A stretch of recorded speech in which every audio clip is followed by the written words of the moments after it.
Assalamualaikum warahmatullahi wabarakatuh. Siswa dan siswi kelas 4 yang Bapak banggakan, bagaimana kabar kalian hari ini? Mudah-mudahan kita semua selalu dalam lindungan Allah Subhanahu wa taala. Amin ya robbal alamin. Pada kesempatan kali ini, Bapak akan menyampaikan materi yaitu tema 5, pahlawanku, subtema 2, pembelajaran 1, 2, dan 3.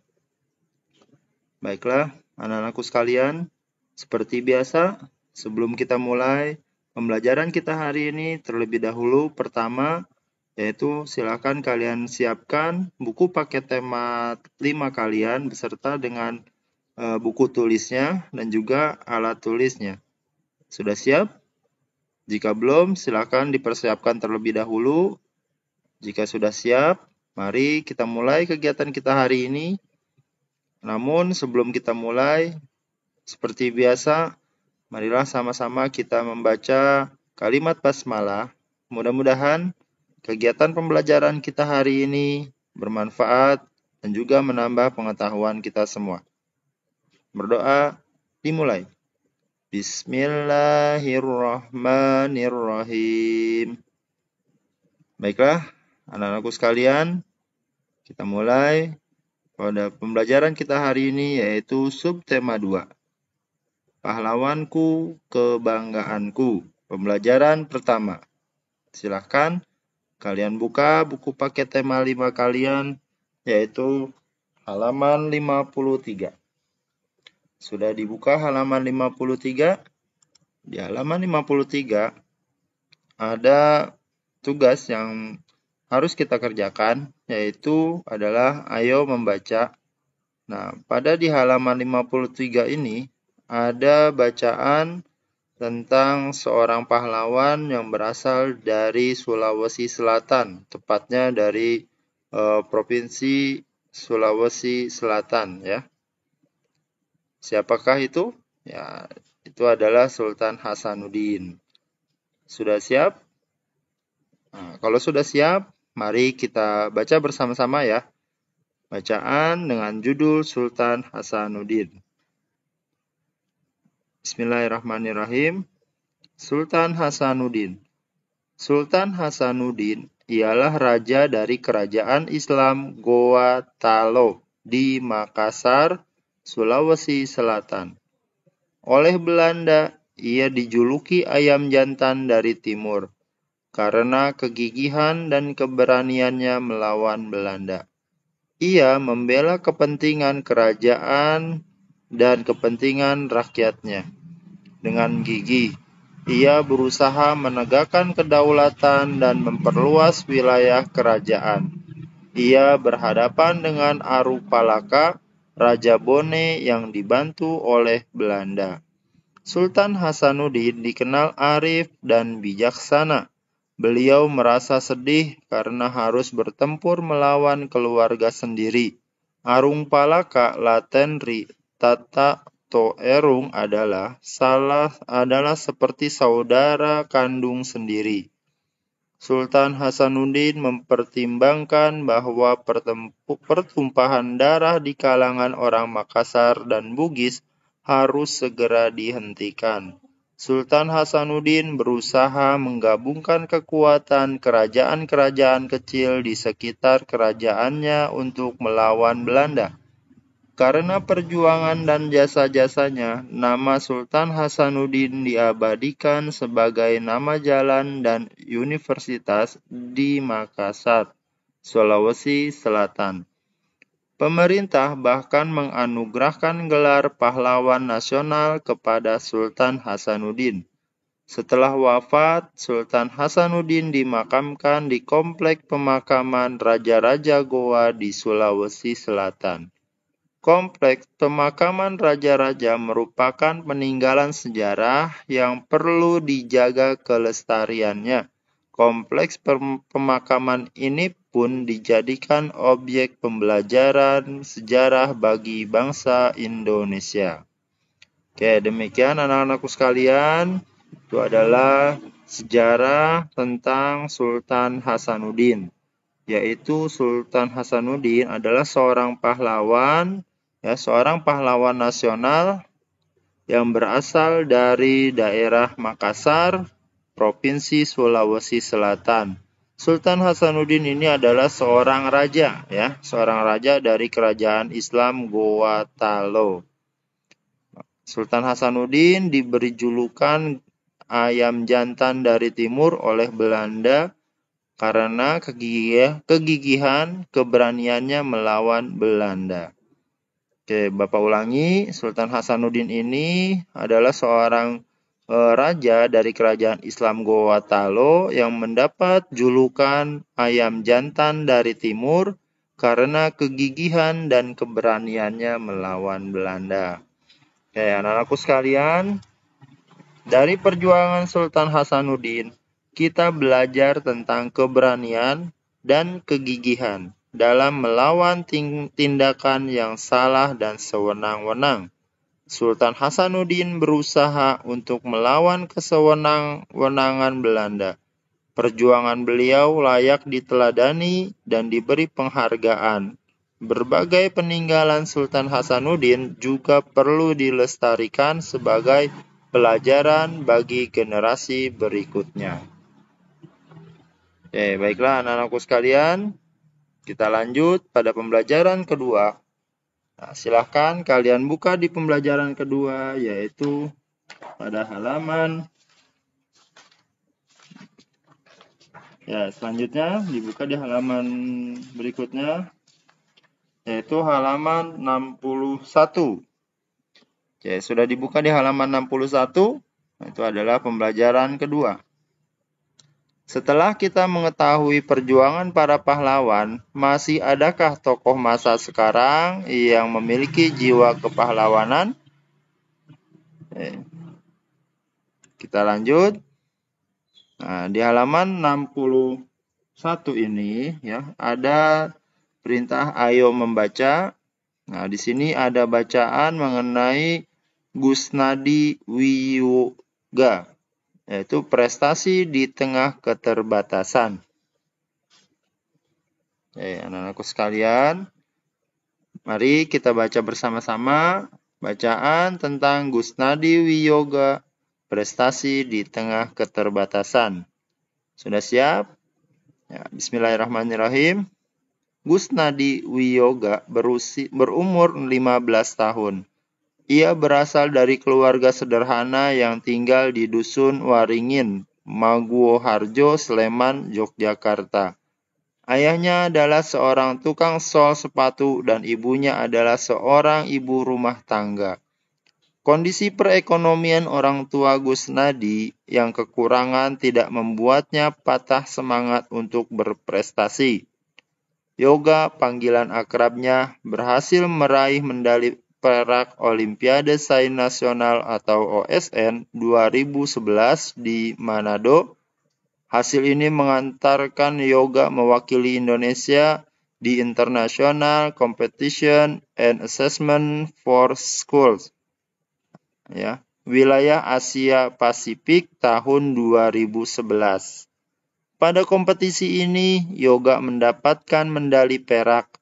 Kesederhanaan tidak menjadi hambatan baginya untuk berprestasi. Sejak kecil, Yoga terbiasa belajar mandiri, tanpa mengikuti bimbingan belajar ataupun kursus. Setiap malam, ia tekun mengulang pelajaran yang diterimanya di sekolah. Bagaimana memulai semuanya? Semua itu berawal ketika ia duduk di kelas 4 SD.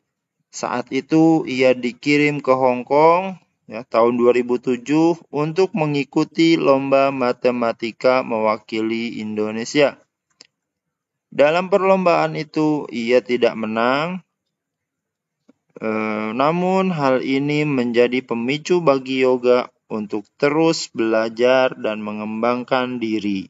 Dengan prestasinya, Yoga berhasil membuktikan bahwa semangat dan kerja keras bisa mengalahkan keterbatasan. Selalu ada jalan bagi mereka yang mau berusaha. Oke, anak-anakku sekalian, luar biasa pengalaman hidup, sejarah hidup dari seorang Gusnadi Wiyoga. Di mana Gusnadi Wiyoga ini adalah seorang anak yang berumur 15 tahun yang berasal dari keluarga yang sederhana, ya. Dari keluarga yang sederhana, bukan seorang dari keluarga mampu atau orang yang kaya raya. Namun Gusnadi Wiyoga ini membuktikan bahwa dengan walaupun dia terlahir dari keluarga yang sederhana, namun itu tidak menjadi penghalang untuk dia meraih prestasi, ya. Luar biasa prestasinya, ya. Ada di sini Yoga berhasil meraih medali perak pada Olimpiade Sains Nasional tahun 2011 di Manado, ya. Lalu ada lagi yaitu Yoga dari hasil OSN ini mengantarkan Yoga mewakili Indonesia di International Competition and Assessment for Schools, ya, di wilayah Asia Pasifik. Nah, ini dia mendapatkan medali perak. Nah, ini luar biasa. Ini menjadi pengalaman hidup dan jadi pelajaran buat kita semua bahwa kesederhanaan tidak menjadi hambatan bagi kita untuk berprestasi. Kuncinya apa? Yaitu adalah belajar dan mengembangkan diri. Jadi terus belajar, terus semangat, ya. Walaupun bagaimanapun kondisi keluarga kita, terus belajar dan terus semangat. Insya Allah selalu ada jalan bagi kita atau mereka yang mau berusaha. Jangan pernah menyerah. Nah, itu merupakan sebuah sikap dari yang dimiliki oleh seorang pahlawan. Jadi seorang pahlawan pada masa sekarang pun ada, ya. Kita pun bisa menjadi seorang pahlawan bagi keluarga kita, bagi diri kita. Ketika kita jadi anak yang rajin belajar, terus menjadi anak yang berbakti sama orang tua, itu berarti kita juga sudah menjadi pahlawan bagi diri kita sendiri. Oke, baiklah anak-anakku sekalian. Masih di pembelajaran 2, silakan kalian buka di halaman 62. Nah, di halaman 62 ada beberapa pertanyaan. Di sini ada 4 pertanyaan yang masih berkaitan dengan bacaan Gusnadi Wiyoga prestasi di tengah keterbatasan. Sudah siap alat tulisnya? Kita isi bersama-sama ya. Oke, bismillahirrahmanirrahim. Pertanyaan pertama, apa prestasi yang Gusnadi Wiyoga? Apa yang prestasi yang dihasilkan oleh Gusnadi Wiyoga? Masih ingat? Nah, di sini ada 2 prestasi, ya. Sebagian dari bacaan ini adalah 2 prestasi. Yang pertama, medali perak dalam ajang OSN tahun 2011 di Manado dalam bidang matematika.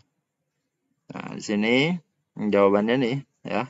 Lalu yang kedua, mendapatkan medali perak dalam mewakili Indonesia di International Competition Assessment for Schools. Nah, ini juga di sini juga ya.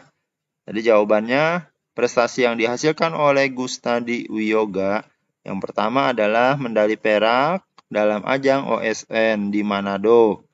2, mendapat medali perak juga dalam mewakili Indonesia di International Competition Assessment for Schools, yang dimana ini dilaksanakan ya di wilayah Asia Pasifik ya.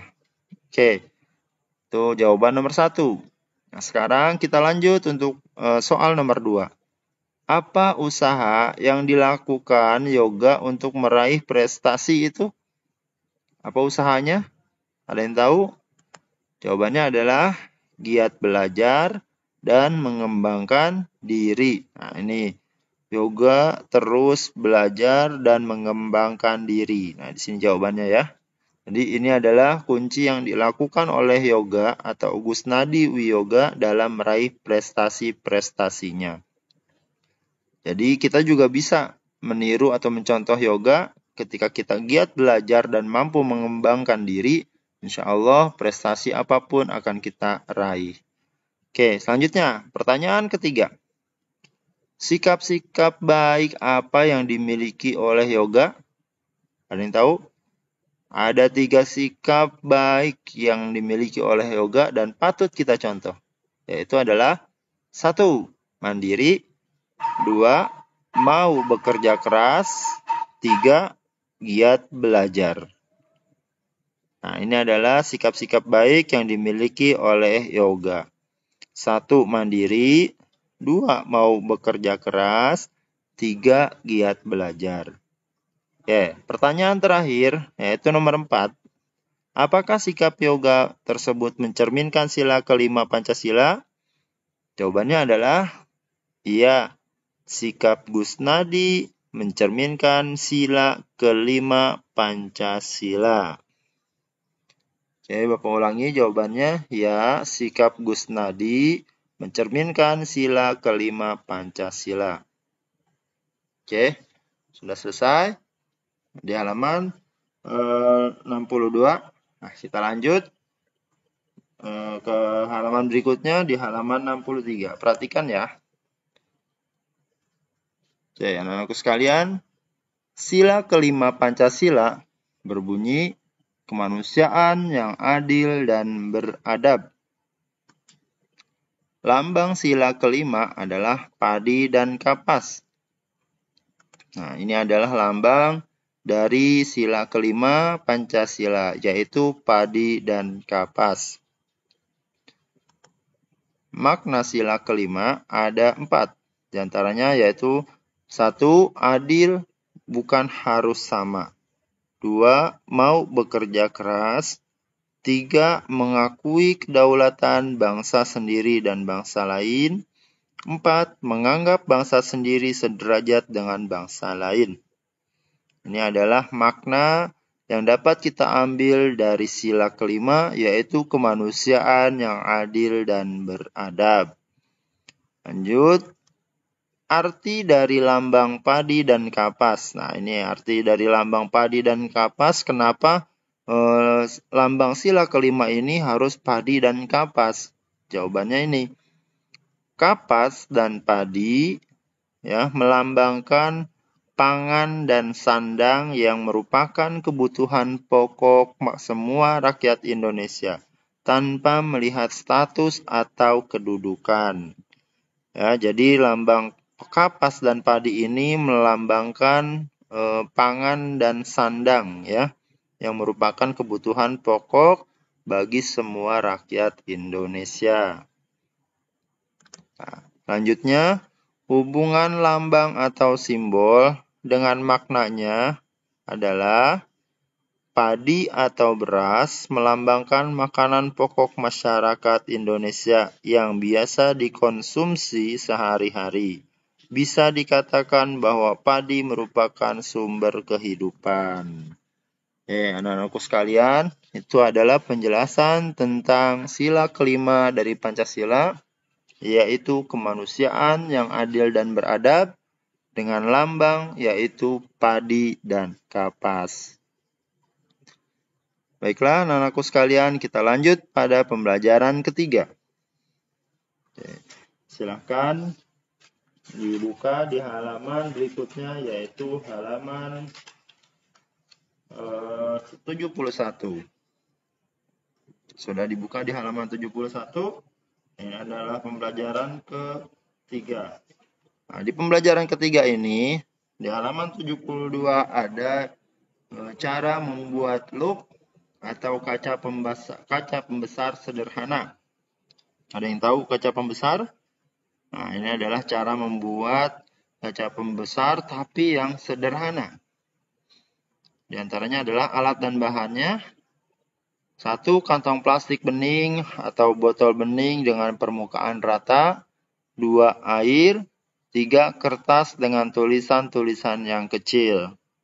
Adapun langkah kerjanya atau caranya yaitu adalah 1. Isi kantong plastik dengan air. 2. Ikat kantong plastik. 3. Letakkan kertas di bawah kantong plastik. 4. Bandingkan tulisan asli dengan tulisan yang terlihat dari plastik. 5.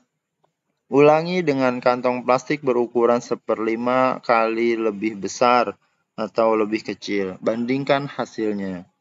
Baiklah anak-anakku sekalian, ini adalah cara membuat loop atau kaca pembesar sederhana. Ya, jadi kalian bisa membuat kaca pembesar secara sederhana dan adapun alat dan bahan dan langkah-langkahnya adalah seperti ini. Oke, nanti silahkan kalian yang mau coba, silahkan kalian praktekkan di rumah ya masing-masing. Kalian ikuti langkah dan alat-alat dan bahannya seperti yang ini ya, seperti di buku di halaman 72. Baiklah, di halaman berikutnya masih di pembelajaran 3 yaitu halaman 74. Nah, di halaman 74 ini ada pahlawan selanjutnya yang kita pelajari ya, yang kita bahas. Masih ingat tadi pahlawan yang pertama kita bahas siapa? Yaitu Sultan Hasanuddin. Siapa itu Sultan Hasanuddin? Sultan Hasanuddin adalah seorang raja dari kerajaan Islam, yaitu kerajaan Goa Talo yang berasal dari daerah Makassar, Provinsi Sulawesi Selatan. Oke. Nah, pada kesempatan ini di pembelajaran 3, pahlawan berikutnya yang kita bahas yaitu adalah Sultan Agung, Sultan Besar. Ya. Oke, bismillahirrahmanirrahim. Perhatikan. Sultan Agung adalah salah satu raja terkenal yang hidup pada masa Islam. Beliau adalah Raja Mataram. Sultan Agung memerintah antara tahun 1613 sampai 1645. Di bawah kepemimpinannya, Mataram berkembang menjadi kerajaan terbesar di Jawa dan Nusantara pada saat itu. Selain dikenal gigih melawan Belanda, Sultan Agung juga diketahui sebagai budayawan. Sultan Agung memberi perhatian besar pada kebudayaan Mataram. Beliau memadukan kalender Hijriah yang dipakai di pesisir utara dengan kalender Saka yang masih dipakai di pedalaman. Sultan Agung juga dikenal sebagai penulis naskah sastra gending. Sultan Agung menetapkan bahasa Bagongan sebagai bahasa yang harus digunakan oleh bangsawan dan pejabat di lingkungan keraton untuk menghilangkan kesenjangan. Oke, anak-anakku sekalian, ya, luar biasa pelajaran yang disampaikan melalui Sultan Agung atau Sultan Besar. Ya, beliau ini adalah seorang selain dikenal sebagai pahlawan yang gigih melawan Belanda, Sultan Agung juga dikenal sebagai budayawan. Ya. Sultan Agung memberi perhatian besar pada kebudayaan Mataram. Nah, di sini Sultan Agung adalah seorang raja dari kerajaan Mataram. Ya, di mana kerajaan Mataram ini adalah kerajaan yang berada di Pulau Jawa. Ya. Ini Sultan Agung memerintah Raja Mataram, kerajaan Mataram ini selama antara tahun 1613 sampai 1645. Baiklah anak-anakku sekalian, nah selanjutnya kita beralih pada berikutnya yaitu tugas untuk kalian pada hari ini. Nah, Bapak akan memberikan tugas kepada kalian, silahkan kalian catat tugas ini ya, kalian jawab di buku tulis tema kalian. Buku tulis tema kalian jawab, boleh langsung jawabannya ya. Pertanyaan ini berkaitan dengan materi yang tadi kita bahas dari pertama sampai akhirnya. Oke, pertama, Sultan Hasanuddin adalah seorang raja dari kerajaan Islam Goa Talo yang berasal dari daerah titik-titik. Nah, 2. Apa julukan yang diberikan oleh Belanda kepada Sultan Hasanuddin? 3. Keberhasilan yang diraih oleh Gusnadi Wijaya dalam meraih prestasinya disebabkan oleh usaha yang dilakukannya, yaitu selanjutnya 4. Apakah bunyi dari Pancasila sila ke-5? 5. Apakah lambang atau simbol dari sila ke-5 Pancasila?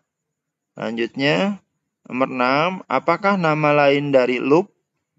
Nah, masih ingat tadi? Oke.